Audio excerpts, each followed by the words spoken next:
What it is, what's up? It's your boy Lahor Lee, aka Laheezy. You know the vibe. So today I got somebody really special with me today, actually one of my brothers. And I just want to give a warm welcome to my guy Junior, aka CEO, aka co-founder, aka he's a serial traveler, aka host and many more things, man. But my brother, welcome to the podcast. Thank you, brother. Thank you for having me. How you doing today? How you doing? Alhamdulillah, I can't complain. Allah is great. That's good to hear. All right, quick, just, this thing that I like to do when I first have my guests, I like to give out shout-outs. Okay. So I like to shout out a person doing their thing, just leveling up. So who would you like to shout out today? I would like to shout out my brother. Your brother? Yeah. What's his name? Yaya Rich. All right, that's what's up. What's he out here doing? How he leveling up? So Yaya has been in the music game for a long time. Okay. He used to be with Grape. Okay. And Smokey Margella. Okay. Right, who's also a phenomenal artist. They've been making their strides in the music career. That's what's up. And Yaya's career is really taking off, and I'm really proud of him. He's performing shows here in the U.S. and there in Ghana. His fan base is continuously growing, and I'm just proud that he's doing this thing. He's blowing up, and he's going to be where he wants to be in the music game.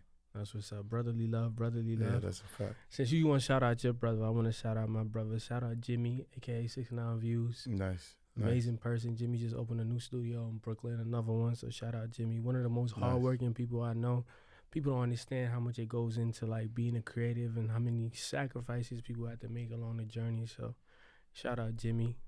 But like I said, let's get into it. Introduce yourself. Just talk about some of the things that you do. I mentioned them earlier, but like you recently launched a new business, which is something that you've been working on, and I feel like this is one of your defining moments. This is something that's going to define you to the day that you die, So, just talk a little bit about that and your journey of being like a CEO. Well, first of all, thank you, Lahore, for having me on your platform. Of course. I definitely get into thank you for coming. Who I am and what I do. Okay. All right, so my real name is Muhammad Abdullah Jr. I'm named after my father. Okay. Some of y'all may know me as JR if you went to high school with me. If you went to college with me, you know me as Junior. After college, I went by JP. Hey. Either or, all those names are valid. If you call me, I'll answer to any of those names. Basically, I'm a CEO of this company called Godiy. Okay. Godiy is a brand. It's one of my subsidiary companies to the parent company that I have, which is the Abdullah Group, LLC, right? LLC, you heard? Yeah. Yeah, so the Abdullah Group, I titled it that because our last name is Abdullah. We just took the A off. Okay. And I'm very family-oriented, so I created the Abdullah Group to one day build something, a legacy with my family.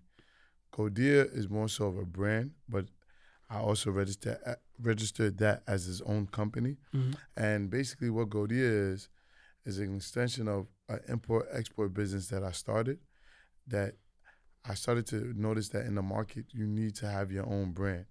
You need to have your own stamp in the market. And I feel like years and years of building in this market, understanding how it works, importing items from West Africa, from Europe, from Asia into the United States, and basically being like a distributor. Like what you see Ghost do on Power, I do the same thing just with food. But we legit LLC. We legit LLC, nothing illegal, So I just want to, do something where the kids that's coming up, kids in the neighborhood, know there's so many ways to make it in this world and to make it big and to live whatever lifestyle you personally dream of. So, like, this is my way of doing it and still looking how I look and being who I am. Like, just showing up as my authentic self. Business is not easy, but nothing in life is, Even the things that we think come easy are some of the hardest things to other people. So just put your best foot forward and just keep going. So you mentioned something interesting, and I kind of know a little bit. Like, you talk about family a lot, and I know like one of the things that kind of like got you into this was something that your mom did for a while. So how did that play your mom's influence? How did that play a major role into you getting into import export business? That's a great question. So I feel like in life, right, some of us take traits of either our mother or our father. Okay. My father's a chef. He owns his restaurant business. I love Accra Accra. Restaurant. If you don't know about it, go check it out. On all You know, platforms. on all platforms. I'll be in my house on We Seamless. won 3 jollof battles in a row, you know. Okay. Yeah, so damn, I would have worn my Battle of Jollof jacket. But for another time when you invite me in here. This year, So- I'm telling you, the Guinean, we coming. The Guinean team, we Pull up, playing on the Pull team, up, and we're gonna win from now on forever. Y'all see what we doing Inshallah, on the soccer field. So inshallah. I'm gonna be humble. Inshallah, come through. Alright. We would love to have you. So basically, my mom, she was in the import-export business since she was a child. It's basically trading. Like, you know where to get something. Mhm. You know who needs it. So you go get it where they need it. You go get the product that they need, bring it to them, and put your profit on it, right? And then you collect your money. So she just learned how to do this as a very young girl, right? So when she started doing that, she came to the United States and continued and expanded her business. She was one of the first pioneers of the African market in the United States, which was amazing. Me coming up, I always had a knack for business. I had a lot of businesses growing up, all the way from high school all the way to college. You And started selling candy in high school, bro. Exactly. That's where it started. Exactly. So selling candy, just doing all sorts of things to make sure that we have money coming in, right? So like when I observed her and I'm like, hey, I wanted to serve both of my parents. I believe in life, before you are served, you must serve. So Fact. I served my father for some years in his restaurant, which I'm very proud of. And then after college, I was like, yo, let me serve my mom for some years. Turned out I was really good at what I did, right? So she was able to go to Africa for 3 years. She didn't have to work or worry about anything. I was handling everything. And I was very proud of that accomplishment, you know, being able to turn the business around and like bring it into, you know, this new age of technology and everything. Mm. It So was when just you amazing stepped feeling. in, you kind of made that change from not just, hey, I know uncle from da da da da da, but No. like let's apply some of the things that I learned in business school, and let's make this thing into the new age. Like I see you drop products. I see that people could shop online now. Yeah, Like people, it went from B2B to direct to consumer. yeah. Like I feel like that's a big part of you stepping in and kind of just being like, okay, like let me take this to the next level. But the initial hustle, the initial sweat, your mom was the one who put forth that, and you just carrying on the legacy. I agree. You took the words right out of my mouth. She paved the way, and man, to say that her business was just even mom and pop would be an understatement. Like she was not a mom and pop business. This woman had a Fortune 500 business. She just needed to expand it, right? Just expand it and just, you know, let her wings fly because she knew what to do. I came in with a different perspective on how we can just grow. Because with me, I come up with certain ideas in my mind, and I like to just act on them and execute them. And Speaking yeah, of execute, so yeah, speaking of execute, so as you know, like on my podcast, it's called the Level Up for a reason. yeah, And the level up in 3 stages. Stage 1 is dream, stage 2 is plan, and step 3 is execution. So essentially, the dream is just like that idea, like, like, damn, I kind of want to do this, you know? And then you kind of start, you know, moving pieces in your head, it start to click. The next phase, though, is that planning. Like when you put that pen to the paper, like, okay, this is going to be the name, this is going to be this is going to be that, this is going to be that. And then the third part of it is that execution, when you actually do spend that first dollar and you spend that money and you're just like, all right, I'm going to actually put this into fruition. So I just want to know, like, what part, like, what stage do you feel like you had, like, the most battle where maybe it was a difficulty with your mom, where it's just like, Mom, I want to bring this online. She's like, I don't want that. Or it's just like, when was that moment where you just felt like, damn, I'm gonna give up. I want to give up. I feel beat up. I'm done. What's a story that you could tell us to kind of like show us that, you know, you persevered through this? okay. So basically, I don't believe in giving up. I believe in working around certain problems. Certain things you have to work around, especially in family businesses. Family businesses, visions may differ, right? It doesn't mean you or the person is wrong. It just means that the perspectives are different. And once you understand that, you'll be able to operate in a way where it can be a win-win situation. I operate my life on the stance that I want everything to be a win-win. I want it to favor me as well as the person on the other end. But I don't want a situation where it's a one-edged sword where it's favoring me or favoring the person on the other edge. Mm-hmm. So at times, of course, things may differ. So me personally, I didn't really like cosmetics, right? My mom, when she got into this business, she was into cosmetics and selling creams, shea butter, and things like that. That wasn't really my thing. But I always knew that food is something that people constantly need. The margins may be slower or lower, but like it's better than especially cosmetics. Now more than ever in this age that we live in. Everything you eat hurts your stomach. Food is pumped. Nutrition, like people just want to go home and build a farm and honestly eat for themselves. So I can understand like why you saw that's the future. Yeah, it's like things are going back in time in a weird way where it's like we rush to come to cities. Like our parents rushed to come to these cities and build lives, and we're rushing to go back home and build villas and grow our own food. Because of all this inauthentic food, man. Everybody's just having chemical sprayed on everything. Yeah. You can't know what to really trust. All these extra ingredients added into the food. You just don't really know who or what to trust, right? You go into these supermarkets, everything has organic on it. So but it's not. Things are being mass produced. They're cloning fish, which is so crazy to me.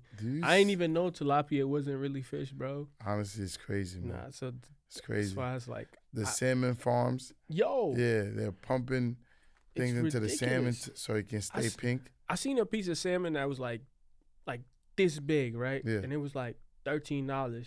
And then I seen a regular salmon, just like the little fillet like this, and it was like $19. I'm like, yo, I'm so confused. Like, what is this?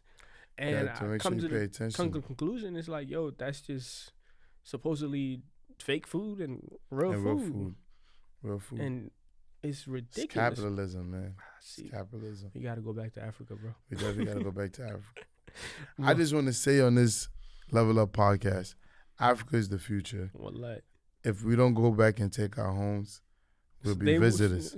Somebody else will be visitors. We'll be visitors in our own home. Oh man. You know? So I know for a fact that you come from a very, very big family, right? Yes. And first of all, let's clear this up. How many siblings do you have, bro? Let's give these people a number because we tired. 12 of us. 12 of y'all. Yes. Wow. That's crazy. 12 biological children.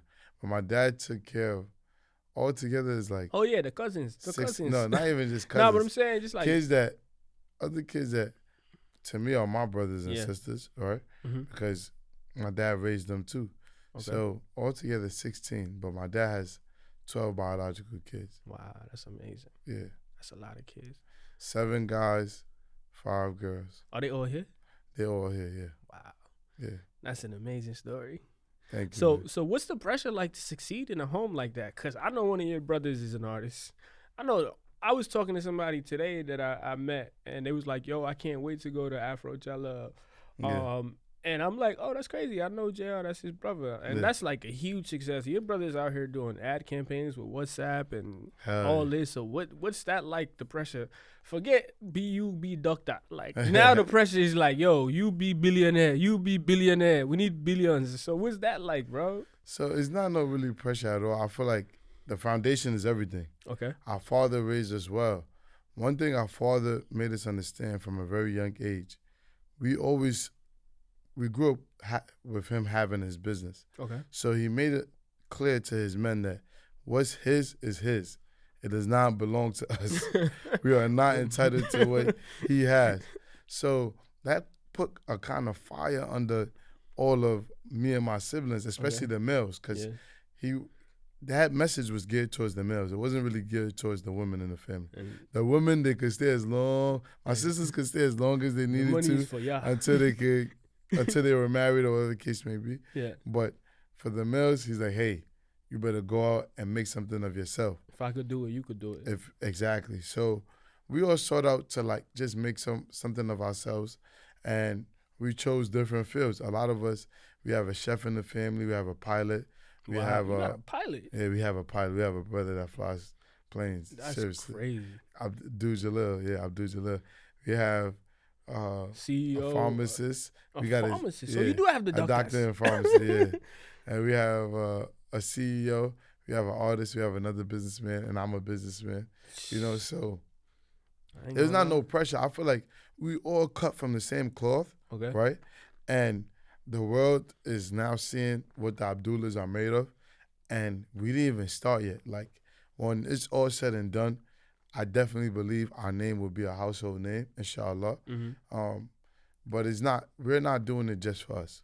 So it's more so like, okay, you go do you, you go do you, you go do you, and we'll come together. We'll come and together we'll and make it bigger. Exactly. Because like for example, your mom and dad. Your dad has the restaurant, Yeah. but your mom does import export. So I'm pretty sure some of the things that because the food at Accra is amazing. Yeah. So some of the food being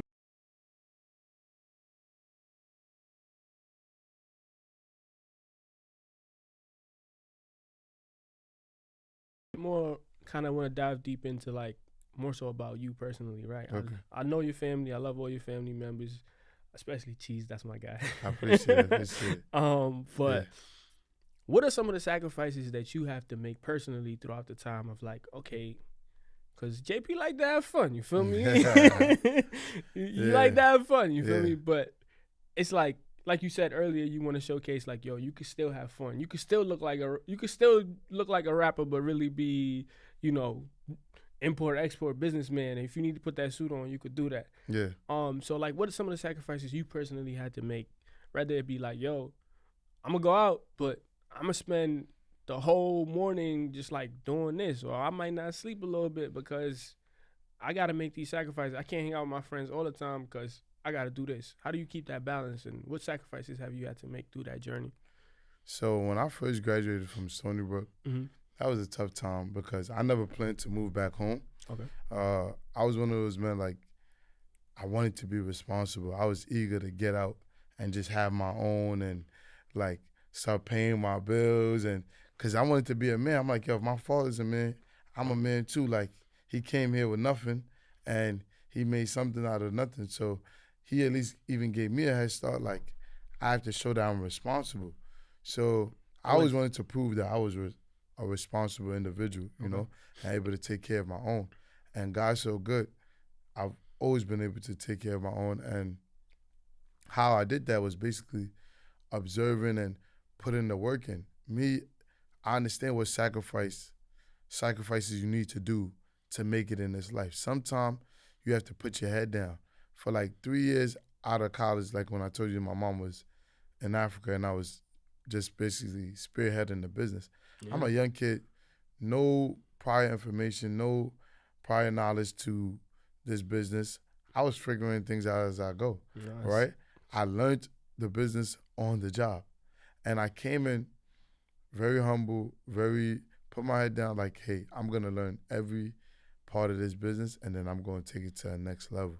Yeah, I'm not even gonna lie. I've watched you drive the trucks. I've watched you stock the food with the guys. Exactly. And I know you didn't have to do that, but just from a business perspective, being a owner is showing you that like I'm willing to do what you're willing to do, and I understand how hard your work is. So, you know, let's do this together. It's not just for me; it's for you.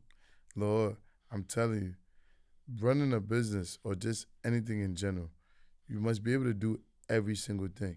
Like what you do with this Level Up podcast, you set up everything, you know the ins and outs. So by the time you have a team, you'll be able to direct them in a way where someone who doesn't have the prior knowledge, who just wants to come in and direct, he'll be limited because he has limited knowledge. He only has director knowledge. But if you know how to set up the cameras, you know how to like adjust the microphones, you know how to edit the videos. we not cut from the same cloth. You understand? So it's like, so. But shout out to my team though. Yo, shout out to your team. Shout out to your team. Shout out, you know.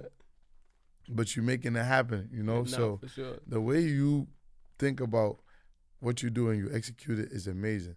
Appreciate but just to give the audience a little bit more insight on like who I am and what I do, I feel like my whole life, I just give glory to Allah. Allah, He's been a blessing in my life, y'all.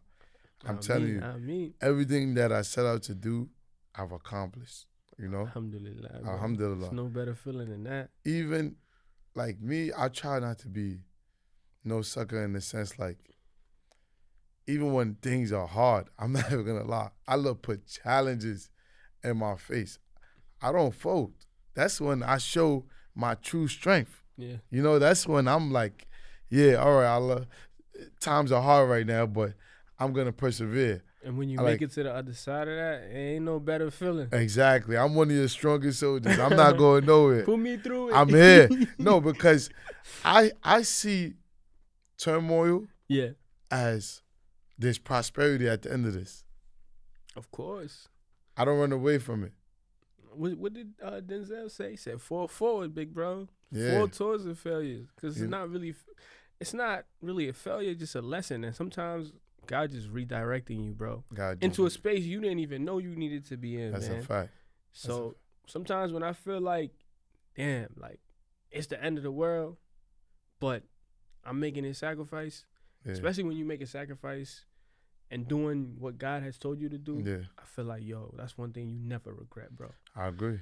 If you close a door that's bad, or so-called like you close a door for the sake of Allah, man, the doors that open for you, forget about it. Forget about it. I agree. I feel like now the world's going to see what Junior is really capable of. Well, Muhammad, let me say Muhammad is really capable of. Because honestly, like I said, I served my father with Accra. I served my mother with A-Life. But Godiy, y'all about to see. And Godiy, for those who don't know, it means thankful, right? Oh, wow. I'm thankful for anything in life. I'm thankful for this interview. I'm thankful for you coming on. For the people who helped me in life. I'm thankful for everyone. Even the smallest act of kindness that is done to me, it doesn't go unnoticed. Nah. Like, I appreciate it. Me too, bro. Because you didn't have to do that. You know what I mean? So I like to live my life from a point of view of like, yo, thank you for everything, the good and the bad. It shapes who you are as a person. Absolutely. So Godiy means thankfulness, and just wait and see what we're going to do with that, because we're about to build. We're about to build. We're about to build. We're about to build. Speaking of building, I know you just launched the product. I mean, you've been doing this behind the scenes, so it's not nothing new. It's not, the people already trust you. It's like, yo, I've been delivering to your market for how long? So now when I introduce you my product, it's like, yo, you know. It's coming from me, so you know it's coming with quality. Yeah. And I just kind of want to know, like, what has the support been so far, even though you just launched, from the community? Like, what has the support been like? So the support is phenomenal. I'm not even going to lie. I'm not trying to toot my own horn. I'm just going to say I'm blessed by God in the sense that it's like I got the Midas touch, man. Like, I'm telling you, honestly, when I posted about Godiy, or when I posted about anything in general, the love that I get is like... But it's because you a person who show love. Like, I ain't never seen JR without a smile on his face, bro. Nah, like, when I close my eyes and I remember JR, that's the first thing that come to my mind is this man smiling. Wallahi. I appreciate Ever since that, the bro. day I've met you, bro. I appreciate that, So it's like I can't think of you in a space of negativity. Every time you come to somebody's mind, I think they think of you from a positive, fun-loving perspective. I appreciate that. Of course, that, we're human. We all go through things. But sometimes that's the type of people you want around you, because through adversity, you know that this person is always going to be smiling. And I feel like that's how you should be. I appreciate that. And I feel like you the same way. You come in with good energy. You know what you want. You know what you own. You making your things happen. Like, I'm really even proud. Like, bro, it's not a lot of young men doing what needs to be done. I don't blame them because I've been there. Right? It's difficult out here. It's difficult out here. But we need to come together. Like, coming together, it's what's going to help us get to that next level. Absolutely. That real level up. You know, all of our businesses like benefiting each other. Wallahi, that's like literally all it's about. Like for me personally, like one of the reasons why I do this and what kept me at doing this is because I remember one time I was having a conversation with my sister and she's like, yo, like, what's up? When's the next episode? And my sister is the most critical human. My sister is like 19 years.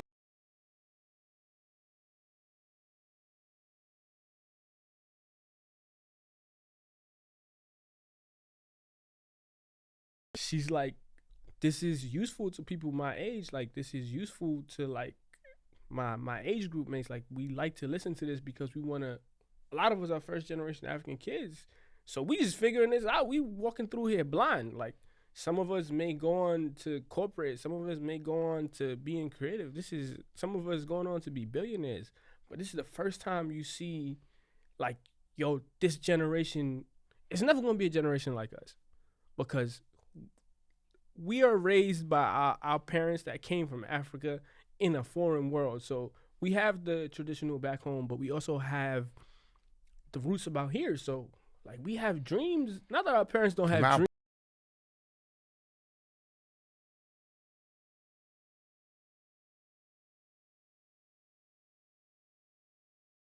Gave birth to us here. Yeah. For every first generation African that your parents migrated into the United States and gave birth to you here, I want you to understand that you're the bridge. You are. We are the bridge. But that bridge is big. No, the bridge is vast. The bridge is vast. The bridge is across the Atlantic. So we have the best of both worlds. We do. We have the American. We also have the worst of both worlds. Yes, in a way. But we have the American culture, right? And then we have the African culture. It's the best because we're not really accepted by neither, right? We're not accepted by neither, in a way. The reason why I say the worst is because, wallahi, like, I've grew up with people, and, like, I never in my life thought I'd see one of my sons really being a crackhead, bro. Yeah. Like, we used to, we stupid kids, so we used to, like, look at crackheads like, yo, like, this is crazy. Like, how do you even become this person? And then now it's like, yo, honestly, I went to school with son, and he's really, you feel me? I went to school with son. Yeah, he in Rikers for 10 years. I went to school with son. Like, yo, he really caught a body. Like, that's bananas to me, bro. That's how reality, growing up in the inner city, growing up in the Bronx. I went to DeWitt Clinton, by the way, the best high school in the Bronx. Shout out to DWC. For me, that's where a lot of us made our names and stuff. But like, bro, that's mad, bro. Like, that's crazy. It was tough. What you're saying is, honestly, it's sad to see, but like this is our reality. You're walking on a very thin line, bro. You could easily be somebody who's homeless. You could easily be. It's the environment. Yeah, it's crazy. That's what I'm saying. Like, it's for me, I really feel like the pressure is different. Of course, you gotta focus and try to be positive, but it's. You see things growing up, bro. Honestly, your environment helps shape what you are. If you don't see better, it's hard for you to do better. My trip to Africa changed the trajectory of my life. Oh yeah, me too. When I went to Ghana after I graduated high school. Bro, I never feel so free when I'm at home. I'm like, wow, why didn't they bring me here early? I'm like, one, I'm home. Yeah. Two, I was lied to because look how beautiful back home is. Three, the level of peace and seeing people that just look like me and that level of energy, it was just phenomenal to me. I loved being back home. I loved being around our people. Yeah. I love being home. Ain't no place like home, bro. Ain't no place like home. Wallahi. Ain't no place like home. And personally, I just encourage all of us to look, we are not our parents, bro. We not. We need to let go of the stigmas that they have, right? And create a new generation. Like, not to get too deep into things, but basically, all of us, Muslims, Christians, we need to come together, right? And do something that will basically propel the next few generations. And the only way we're going to do that is Muslims from Guinea, Ghana, Mali, coming together, Nigeria, marrying. Christians from Nigeria, Mali. Junior wanna Fulani wife. Oh. Nah. It's not wrong with the Nah, Fulanis. I'm playing. You know? Nah. You know I rock with y'all. But I'm saying though, look, hear me out though. Hear me out. Hear this out. Africa is where it is, right? Africa is where it is. Yo, Lord, Africa is where it is because of this division, right? There's this division that's going on. You're from this tribe, tribalism, all of these negative narratives, Absolutely, right? yeah. But let's say you marry a girl from Ghana. She's from Ghana, you from Guinea. Mm-hmm. Now you have interest in Ghana as well as Guinea. No, that's a fact. That allows us to unite the countries. Because you see, like people that get married from Guinea to Senegal, you'll see son discover Senegal and be like, oh, okay, like I could buy land here. Exactly. Next thing you know, you got 5, 6 of them joints, and then you also got something in Guinea. So like, it definitely open up your mind. It works hand in hand. It's definitely for the next generation of kids that's coming up. But and it's just, so to kind of like just start wrapping things up, I want to know like what you would tell not only young 19-year-old junior that's in Stony Brook grinding hard, but what would you tell somebody on a similar journey coming up, and what kind of advice could you give that person? So, yeah, it's one of my favorite questions. Yeah. So the advice I'll give a young person is be true to who you are. That's a fact. You could never go wrong doing that. Be a leader, not a follower. Think for yourself. Don't allow other people to be in the driver's seat for your life. Always drive your life to where you want to go, to your destination. We live in a world where people want to think for you. I disagree with that 100%. You need to constantly think for yourself. You need to constantly be the type of person that is geared towards how can I improve my life? Okay, where am I going wrong? How can I improve? You know, and surround yourself with people who are like-minded, you know, people who want to elevate, and people who tell you the hard truths. People who's like, hey, you know what? I'm not going to tell you what you want to hear. I'm going to tell you what you need to hear. And that's the most important part. You know, that's what I would tell a young person. Absolutely. I wholeheartedly agree with you. What I would tell a young person, honestly, especially like right now, I feel like one of the best things you could do is keep a book in your hand, right? Because like I find that like the more I read, the more I'm doing little things to change my life. Like when you read a book about character, you start fixing your character. You realize, oh, communication, how important it is. And you read about the psychology of, like one of my favorite books is called Psychology of Money. And you just learn about what money actually is. Like, you ever ask yourself certain questions, like not like what people tell you something is, but what is this really? Like, what is money? What habits do I have? Like, for example, like what are my good habits? What are my bad habits? Oh, what are my character flaws? What can I improve on? Just self-improvement. Just ask yourself those questions. And I feel like you could, like, you think like you have these major problems of like, oh, damn, why do I procrastinate? Like, really ask yourself, why do you procrastinate? Is it, oh, I get out of bed and I just lay there for a long time? How can I change that?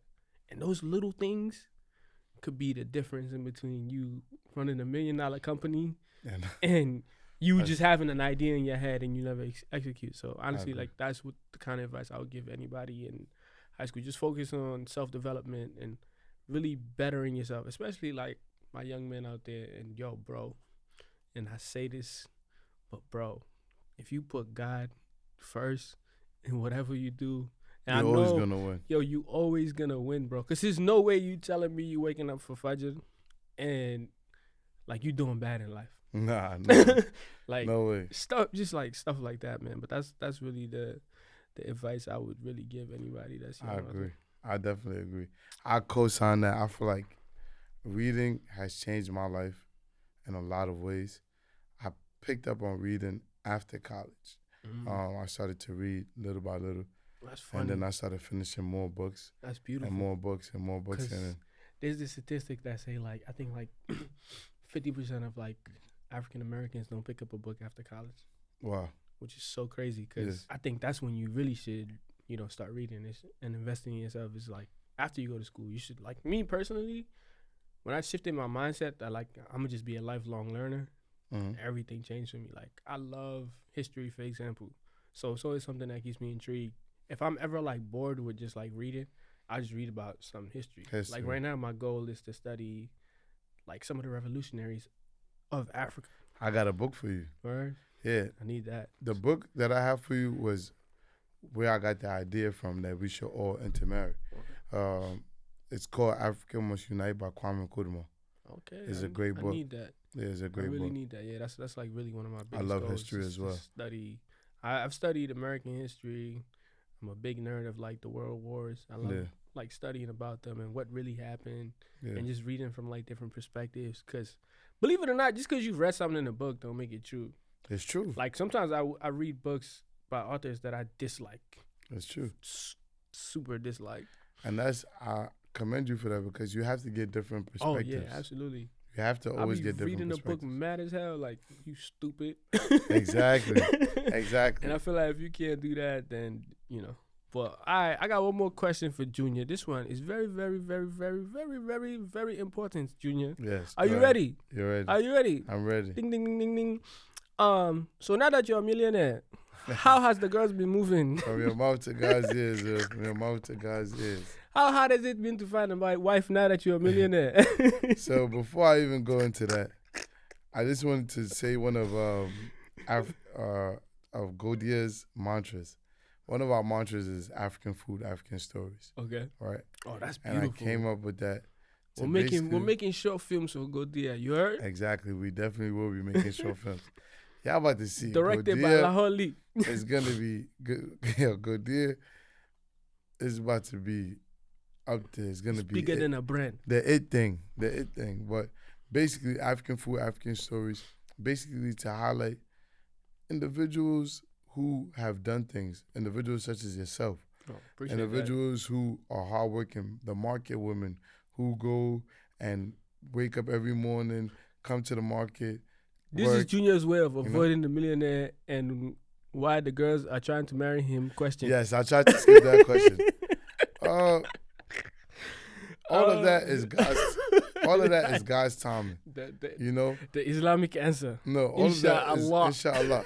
All of that is God's timing. I feel like with that, it's like we all want to do right. We all grew up seeing things, and we all want to do better than what we saw. But your time is your time, though. Your time is your time. It's funny enough, I asked you the same question. Okay, so now the next question. No, when are you going to settle down? We're going to play a game all called... these beautiful women from Guinea, you don't want one.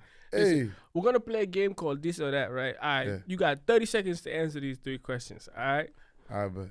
All right, this or that. Fish eye jacket or DBI jacket? Fish eye jacket. Okay, all right. If you could go to vacation in any other African country, where would it be?